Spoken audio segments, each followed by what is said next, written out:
What is going on? This is Darius for Nissan here, and today we're going to take a look at this 2016 Honda Civic LX. Let's check it out. Under the hood here, you're going to get a 2-liter 4-cylinder engine that'll get you up to 41 miles per gallon on the highway with their variable valve timing and lift electronic control, also known as VTEC. So that's going to give you an extra little bit of power once you start stepping on the gas pedal. So that's going to help you out on, highway, getting up to speed like that.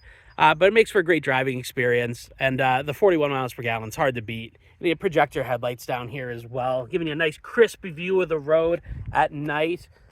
It's a Civic. They're very prolific cars. They're very popular, and they're very reliable. Mileage on this isn't too much of a concern. These are the kinds of cars that people run forever.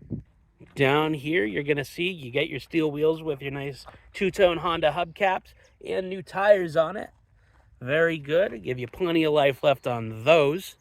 Let's back out a little bit, give you a nice side profile of the car. The Civics have that kind of slant back style where the trunk isn't like a completely separate entity. It's kind of built into that rear design here. You'll see as this kind of opens up too. So the actual lid for the trunk is fairly small, but the trunk itself is pretty big. Here's the key. I'm going to press and hold this button right here. Pop that trunk right open. Opens nice and wide, so you can see here like it's not a massive trunk lid, but it lets you kind of get into there quite nicely. Big trunk too. Those seats can fold down. You can see the kind of pass through of that as well. Your thing right here to drop those seats, just give that a pull. Let's drop this back down. This one is the LX trim.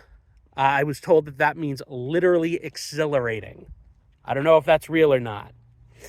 Down here you got a little bike rack hitch. Great if you're gonna go bicycling or maybe put some skis on it and go hit the slopes. Let's pop this back door open for you. Nice light interior. Good amount of legroom back here. Very straightforward in the back seat. Let's move to the front here. One thing you're going to notice on the mirror is you've got this line that goes right down there. That's because it's actually going to give you a slightly different angle so you can see in that blind spot area a little bit better. So that's pretty cool right there. Had people in mind and their practical use when designing it. Button to reset your tire pressure light, traction control right there. Automatic headlights. You can see your controls right there. There you go. Let's get into this bad boy, take a look at some of the features. Here we are inside. You got that driver's perspective right here. Nice and roomy, plenty of legroom here. I'm not an overly tall person. I'm about 5'8", but I got the seat pretty far back, and I'm just kind of barely touching on that gas pedal down there, you can see. So plenty of room for you. I wouldn't worry about that too much in here. It's nice and comfortable. Controls on here for your music and for your Bluetooth, all in there. On this side, you get your cruise control. Nice digital speed in the middle there, and your tachometer surrounding. Fuel gauge over there, and then your temperature gauge over there. You got that little leaf that'll show up when you're driving economically, so that's pretty cool. Mileage 147,930, not bad on one of these. These are the kinds of cars that people keep, 200,000-300,000 miles, not uncommonly. So I wouldn't worry about that, honestly, especially at the price point. Radio screen up in here. You're also going to get your backup camera right there. So when you go into reverse, that'll pop up automatically. It looks like we can change our view on there. Oh, cool.